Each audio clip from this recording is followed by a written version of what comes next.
요한계시록 강해가 내일로 마무리되어 감에 따라 다시 주일 오후 시간을 통해 성도님들과 말씀의 교제를 나누게 되었습니다. 저는 앞으로 약 4번에 걸쳐서 교회란 무엇인지에 대해서 살펴보고자 합니다. 그 첫 번째 시간으로 교회는 예수로 충만해야 합니다라는 제목으로 말씀을 선포하겠습니다. 요즘 온라인 교회가 생겨나고 있습니다.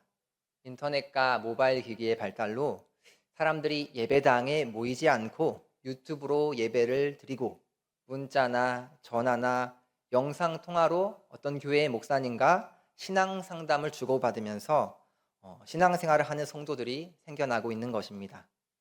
그러한 형태를 우리는 교회라고 부를 수 있을까요? 심지어는 요즘 어떤 교회들은 성경 공부를 위한 모임이 아니라 러닝 크루 모임을 가진다고 합니다. 다시 말해서 운동을 하기 위해 달리기를 하는 동아리 같은 모임인데 먼저 모여서 간단히 예배를 드리고 함께 달리기 생활을 하는 것입니다. 참 다양한 형태의 교회가 등장하고 있습니다. 그리고 다양한 형태의 교회 활동도 등장하고 있습니다. 그래서 교회가 진짜 무엇일까라는 그 본질에 대해서 질문을 가질 수밖에 없는 시대가 되었습니다. 더욱이 요즘은 인구 절벽 현상과 시골 지역의 인구가 급감하게 됨으로 인해서 점차 문을 닫는 교회들도 많아지고 있습니다. 통폐합을 하는 교회도 등장하고 있습니다. 주일학교가 없는 교회는 한국 교회의 80% 이상이라고도 보고 있습니다. 유일하게 주일 오전에만 공예배를 드리고 많은 그런 형편의 교회들도 있습니다. 기능적으로 교회가 어디까지 역할을 감당할 때 우리는 그것을 교회라고 할 수 있을까요? 교회의 구성이 성립되기 위해서는 교회의 구성원으로 몇 명이 모여 있을 때 교회라고 할 수 있을까요? 첫 번째 주제는 이것입니다. 교회의 머리는 그리스도입니다.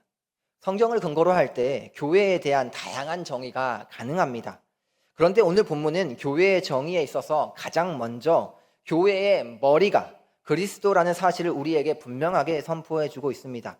22절 말씀에 노란색 글씨만 같이 한번 읽어보실까요? 시작. 그를 만물 위에 교회의 머리로 삼으셨느니라. 여기서 그가 누구십니까? 예수 그리스도이십니다. 그런데 예수님을 교회의 머리로 삼기 전에 하나님께서 먼저 세상 모든 만물을 예수님의 발 아래에 복종하게 하셨다라고 말씀하고 있습니다. 이 22절을 볼 때 분명한 질서가 등장합니다. 아래라는 말이 나오고요. 위라는 말이 나오면 물론이고 누군가에게 복종하는 대상들까지 있는 것입니다. 만물은 인간과 온 우주를 포함한 모든 피조세계를 말합니다. 그러니 사실 22절은 창조주와 피조물 간에 분명한 질서가 있다는 것을 우리에게 알려주고 있습니다.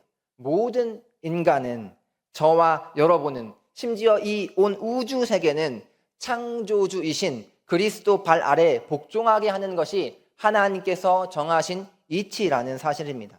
그리고 교회란 어떤 공동체, 어떤 기관, 또한 하나님께서 이것을 제정해 내셨는데 그 교회에 있어서도 예수님께서 머리가 되신다라고 그 질서를 하나님께서 분명하게 선포하고 계시는 것입니다.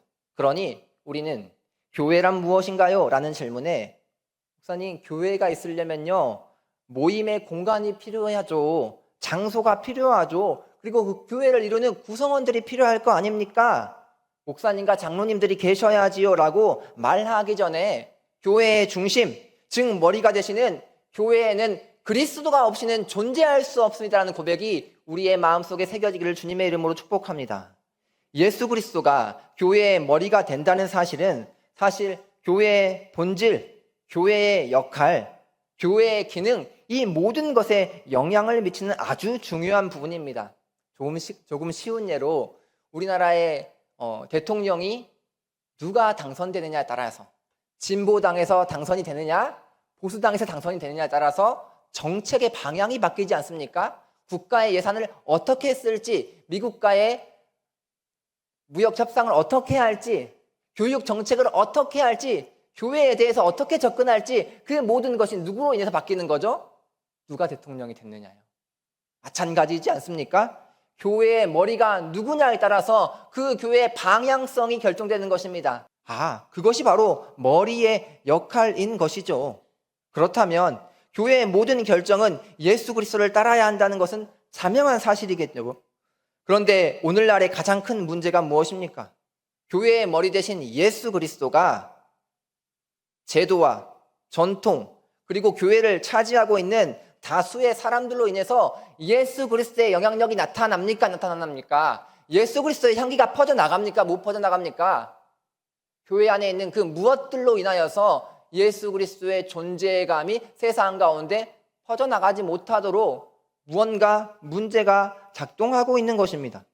엄밀히 말하자면 예수님이 능력 없다는 말이 아니라, 그리스도의 영향력을 발휘하지 못한다는 말이 아니라, 사람들이 예수 그리스도의 명령을, 그분의 의도를, 그분의 원하심을 무시한 채 자신들이 교회의 머리인 양 자리를 차지하고 있는 것입니다. 저는 예배에 있어서 가장 중요한 것은 광대하시고 위대하신 하나님 앞에 우리가 엎드리는 것이라고 생각합니다. 이는 요한계시록 강해를 통해서 예배가 결국 보좌 위에 앉으신 그분께 엎드려서 경배한다는 사실을 우리가 잘 살펴보았습니다. 이와 같은 원리로 교회는 머리 대신 예수 그리스도께 그분의 발 앞에 엎드려 굴복해야 교회라고 할 수 있는 것입니다. 그러나 오늘날의 교회는 머리가 되신 그리스도보다 인간 중심으로 변질된 모습이 너무나 가득합니다. 그리스도의 발 아래 복종된 교회의 참 모습은 그리스도의 눈치를 살펴보아야 하는 것입니다. 복종은 다른 말로 하자면 굴복이죠. 그리스도 앞에서 우리는 어떤 것도 나의 주장을 내세울 수가 없습니다. 그분은 머리이시고 우리는 몸이기 때문입니다. 그러나 우리는 어떻습니까? 예수 그리스도의 눈치를 살핍니까? 하나님 아버지, 당신의 마음이 있는 곳에 나의 마음이 있기를 원한다고 그분과 동행하기를 원합니까? 오늘도 여전히 하나님, 내가 가고 싶은 곳에 따라와 주시죠. 제발요. 이게 아닌데 하나님.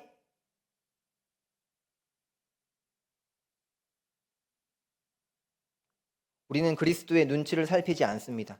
그분의 명령과 생각과 의도와 뜻을 존중하지 않습니다. 교회의 가장 핵심적인 사역 중에 하나는 예배일 것인데요. 예배라는 말 자체가 예의를 갖추어서 예배의 대상이신 하나님께 절하다라는 것입니다. 다시 말하면 엎드림과 굴복을 말하고 있는 것입니다. 그런데 언제부턴가 예배가 하나님 중심에서 인간 중심으로 변질되고 있지 않습니까? 찬양이라는 것은 하나님께 아름답게 올려드릴 고백이 되어야 하는데, 음악적인 아름다움과 인간의 감정을 어루만지는 것에 더 집중된 요즘의 찬양의 모습들이 많이 있지 않습니까? 심지어 악기를 연주하는 자들은 화려하고 멋진 연주를 해냈다는 것을 뿌듯하게 여기면서 자신이 연주한 영상을, 예배 시간에 찍었던 그 영상을 인터넷에 올리면서 뭐라고 말합니까? 이 부분 너무 잘 쳤잖아. 드럼이 두두두둥 땅, 얼마나 멋있었어라고 그렇게 자막을 달아서 내가 얼마나 예배 연주를 잘했는지를 드러내는 영상들이 유튜브에 넘쳐나는 시대이지 않습니까? 찬양의 가사를 묵상하기보다는 찬양을 마친 후에 회중들의 반응이 어떠했는지, 오늘 박수 소리가 컸는지 신경 쓰는 모든 행위들은 그리스도께 엎드리지 않는 것이지 않습니까? 오히려 우리는 예배를 통해서 그분께 엎드리기보다 내가 누군가의 엎드림 받기를 간절히 원하고 있지는 않습니까?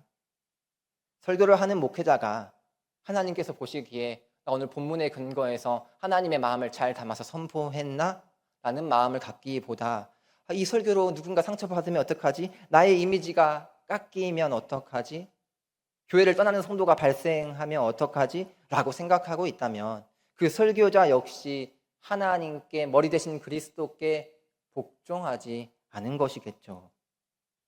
사람들의 눈치만 살피고 그들의 입맛을 맞추려고만 하는 것입니다. 저도 설교자로서, 사역자로서 찬양을 인도하거나 어떤 사역을 진행할 때 사람들의 입장을 고려합니다. 물론 교회 공동체 안에 성도들이 있고 그들을 대상으로 이루어지는 사역이기 때문에 그들을 고려함도 필요하죠. 그러나 머리 대신 그리스도께서 우리에게 명하시고 원하시는 것보다 그 사람의 형편과 그 사람의 어떤 감정을 먼저 고려한다면 제가 하는 모든 사역의 행위들, 설교들은 엎드리지 않은 예배가 될 것이고 엎드리지 않은 교회를 만드는데 앞장서는 위험을 줄 것입니다. 성경의 말씀을 잘 살펴보면 대부분의 경우에는 무엇이 하나님께서 기뻐하시는 일인지 어떤 방식으로 하는 것이 덕이 되는지가 다 기록되어 있습니다.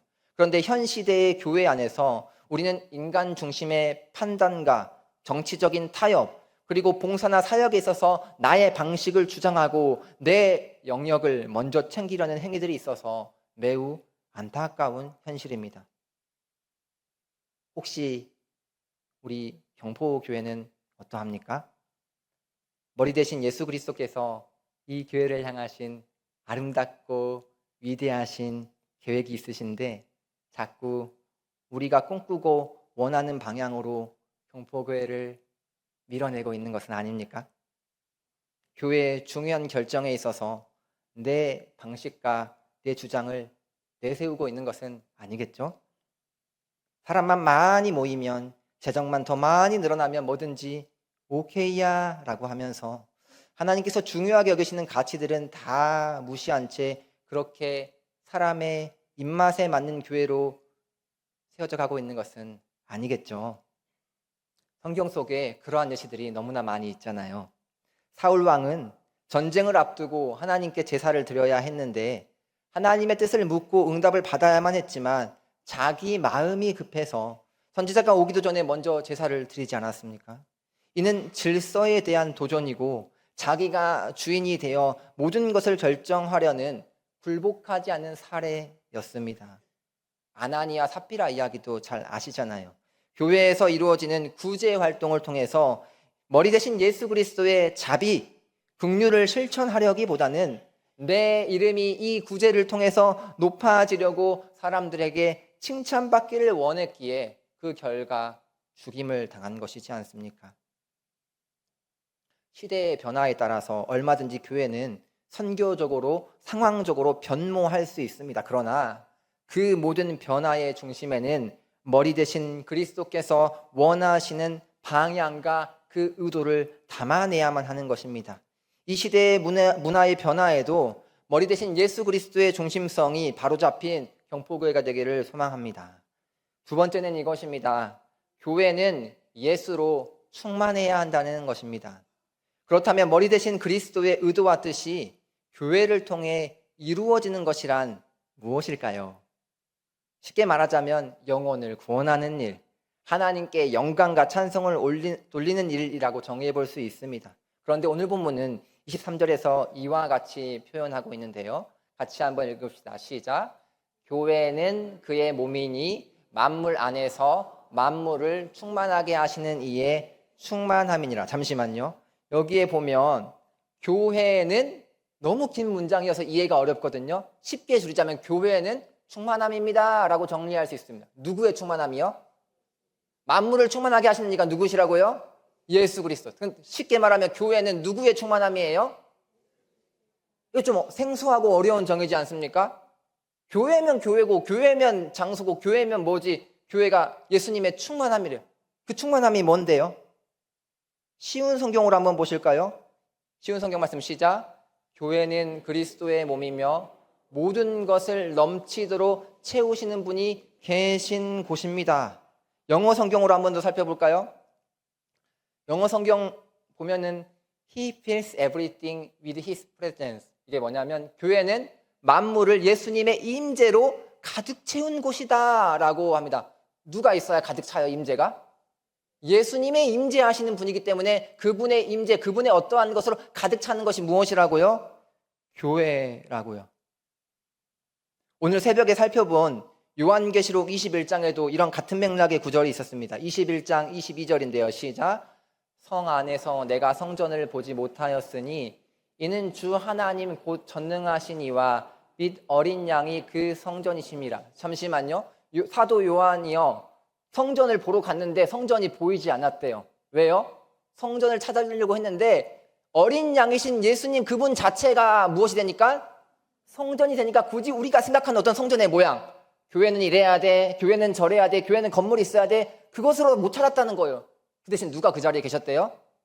하나님과 어린 양이 그 자리에 계셨대요. 그러면 교회 그 자체는 누구로 결정되는 것이죠? 예수 그리스도 그분 자체로 결정되는 것이죠. 한번 저를 따라서 한번 이렇게 선포해 보실까요? 교회는 그리스도의 충만함으로 가득 차야 합니다. 그렇다면 이 문구를 봤을 때 충만이라는 단어가 매우 중요해집니다. 그러면 예수님의 충만이 무엇입니까? 예수님의 충만으로 어떻게 교회를, 만물을, 온 우주를, 각 사람을 채울 수 있는 거죠? 예수님의 충만으로 교회가 가득 찬 모습에 대해서 성경은 다양한 모습으로 우리에게 그려주고 있습니다. 계시록에 따르면 예수님 자체가 성전이 되시는데 그 어린 양의 보호자로부터 생수의 강이 흘러넘치는 장면을 볼 수가 있습니다. 공교롭게도 내일 새벽 본문인데요. 요한계시록 22장 1절과 2절 말씀을 같이 한번 읽겠습니다. 시작. 또 그가 수정같이 맑은 생명수의 강을 내게 보이니 하나님과 및 어린 양의 보좌로부터 나와서 길 가운데로 흐르더라. 강 좌우에 생명나무가 있어 12가지 열매를 맺되 달마다 그 열매를 맺고 그 나무 잎사귀들은 만국을 치료하기 위하여 있더라. 다음 이미지를 한번 보여주실까요? 이 요한계시록 22장에서 말하고 있는 모양을 그림으로 표현하면 이렇습니다. 어디가 중심이죠? 예수님이 앉아 계신 무엇이요? 보호자, 특별한 왕의 자리가 빛나고 있는데 그것으로부터 무엇이 흘러나오고 있어요? 생명의 물이 흘러나오고 있다고요. 이게 요한계시록에서 요한이 말하는 천상의 교회의 모습, 성전의 모습이 이러하다라고 우리에게 보여주고 있는 것입니다. 생수의 강이 흐른다는 이 이미지가 우리가 잘 알고 있는 요한복음 7장 38절에는 이렇게 나와 있는데요. 제가 읽어드리겠습니다. 나를 믿는 자는 성경의 이름과 같이 그 배에서 생수의 강이 흘러나오리라. 여러분, 계시록 22장에 나온 그 장면하고 이 요한계시록 7장의 장면하고 거의 유사하게 느껴지지 않습니까? 한 번 더 보실까요? 이 예수로 교회가 충만해야 하는데 이러한 장면은 구약의 에스겔 47장의 성전 환상에서도 동일하게 나타납니다. 한번 보여주실까요? 성전에 대해서 묘사하고 있는데 에스겔 선지자가 물이 나와서 동쪽으로 흐르고 있다라고 이야기하고 있습니다. 다음 그림을 한번 보여주실까요?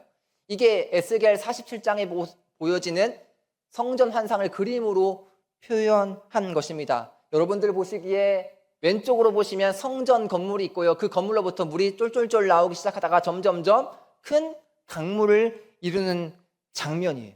여러분, 저를 봐주시겠습니까? 계시록 21장에서 예수님이 어린 양이 곧 성전 자체라고 했죠. 계시록 22장에서는 생명수의 강이 이 어린 양의 보호자로부터 흘러나왔다고 할 때 예수님은 곧 생명수의 강이라고 이렇게 우리가 연결해 볼 수 있지 않겠습니까? 그렇다면 교회가 예수님으로 충만해야 한다라는 말은 교회가 생명수의 강물이 흘러넘친다라고 이야기해도 크게 다르지 않지 않겠습니까?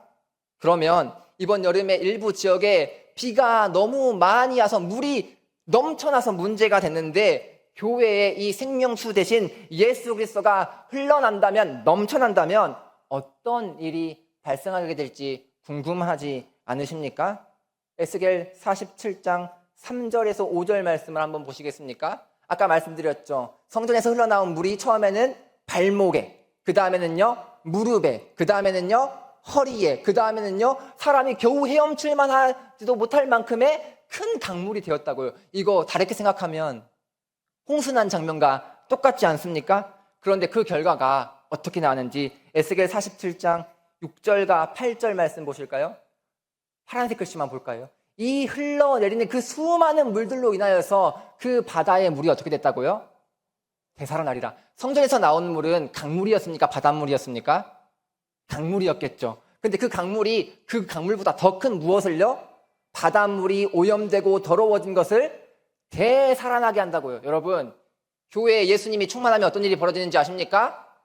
죽어있던 것들이 살아나게 되는 것입니다. 이게 예수 그리스도의 충만함입니다. 이찬수 목사님은요, 부흥이라는 단어를 이렇게 정의하시더라고요.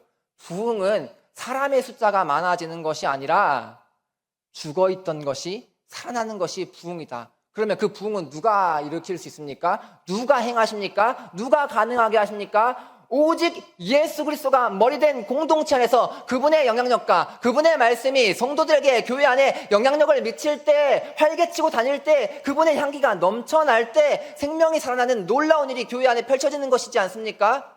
그 모든 일이 누구로부터 가능하다는 것이죠? 생명수의 강이 되신 예수 그리스도로 가능하다는 것을 에스겔 선지자가 보여주고 있는 것입니다. 다시 에스겔 47장 9절과 10절 말씀을 볼까요? 그 생수의 강이 계속 흘러가서 어떤 일이 일어나면요, 생물이 살고요, 고기가 많아지고요, 바닷물이 살아나고요, 모든 것이 살아난대요. 한 번 더 보실까요? 12절 말씀. 12절 말씀에 보니까 그 주변에 있는 과실나무에 열매가 끊이지 않고 먹을 만한 것들과 약들이 넘쳐난다. 이게 뭐예요? 다른 말로 하면 교회 안에 누가 충만해질 때요? 예수 그리스도가 충만해질 때 죽은 것이 살아나고 되살아나고 치료되고 모든 것이 열매를 맺는다는 사실이 바로 교회의 충만함인 것입니다. 그렇다면 다시 한번 묻겠습니다. 우리 경포교회에 살아나고 사람들이 일어나고 치료되고 열매 맺는 것들이 그동안 많이 있어 왔다면 그것이 다 무엇 때문에 가능했던 것이죠? 이 교회에 예수님께서 머리 되셨으니까. 이 교회 새로 부임한 목사님 가운데 경포교회에 이런 일들이 필요해. 주님이 주신 말씀을 따라, 기도를 따라, 그 음성을 따라 목회자와 성도가 한 마음이 되어서 예수님 그래요, 우리 그 길을 동행해서 가겠습니다, 그 말씀을 따라 가겠습니다 라고 순종해 왔기 때문에 그분의 영향력이 이 교회의 충만함을 만들어낸 것이죠. 이러한 원리는 우리가 잘 알고 있는 시편 1편 3절 말씀에서도 잘 드러나고 있는데요. 같이 읽습니다. 시작. 그는 시냇가에 심은 나무가 철을 따라 열매를 맺으며 그 잎사귀가 마르지 아니함 같으니 그가 하는 모든 일이 다 형통하리로다. 뭐 때문에 열매를 맺어요? 나무가 어디에 붙어 있으니까요? 시냇가에 붙어 있으니까요. 그 시냇가의 생명수는 쉽게 말하자면 누구예요? 우리에게 영양분을 공급해 주시고 우리를 열매 맺게 하시는 요한복음 15장에 예수 그리스도를 말하는 것이지 않습니까? 그러므로 이 교회가 가장 교회다운 모습으로 하나님이 기뻐하시는 열매 맺기를 원한다면, 부흥이 일어나기를 원한다면, 말씀이 살아 움직이기를 원한다면, 어딘가 마음이 답답하고 세상에서 해결되지 못하는 문제가, 질병의 문제가, 관계의 깨어짐의 문제가 다시 회복되기를 바란다면 우리 교회에 누가 머리 되셔야겠습니까? 예수 그리스도와 그분의 말씀이 우리를 주장해야 되는 것이죠. 제가 세 가지 장면을 보여드렸어요. 처음에 계시록 22장, 에스겔 47장, 그리고 시편 1편, 이 세 본문의 공통점은 무엇이 등장하는지 아십니까? 물이 등장하고요, 나무가 등장하고요, 열매가 등장해요. 이 열매를 맺게 하는 동력이 무엇이었습니까? 물이라는 것이죠. 오늘 말씀을 맺어볼까요? 저를 한번 따라서 이렇게 선포해 주실까요? 예수로 충만하면 열매를 맺습니다. 이 예수님의 충만함이 우리 경포교회에 넘쳐났으면 좋겠습니다. 요한복음에 예수님이 나는 빛이라고 하셨거든요. 빛이신 그분이 이 교회에 임하신다면요, 그 빛이 이 교회를 가득 채워버린다면요, 우리 안에 가득 찬 더럽고 추악함의 문제가 어떻게 예수님 앞에 뻔뻔하게 자리를 잡고 있을 수 있겠습니까? 주일날 교회 나올 때마다 당신의 빛 앞에서 나의 추악함과 연약함들은 회개하지 않고는 도저히 내가 엎드려 예배할 수 없습니다. 빛 대신 그분 앞에서 나의 모든 어둠은 물러가기를 간절히 소망합니다라고 엎드려 회개하지 않겠습니까? 예수님은 그런 예수님의 다양한 모든 성품들이 성경에 들어있는데요, 그 예수님의 모든 성품들이 우리 경포에 가득하고 충만하여서 그분이 원하시고 그분이 이루고자 하시는 일들이 저와 여러분들이 동행함으로 말미암아 함께 이루어나가는 아름다운 교회 되기를 주님의 이름으로 축원합니다.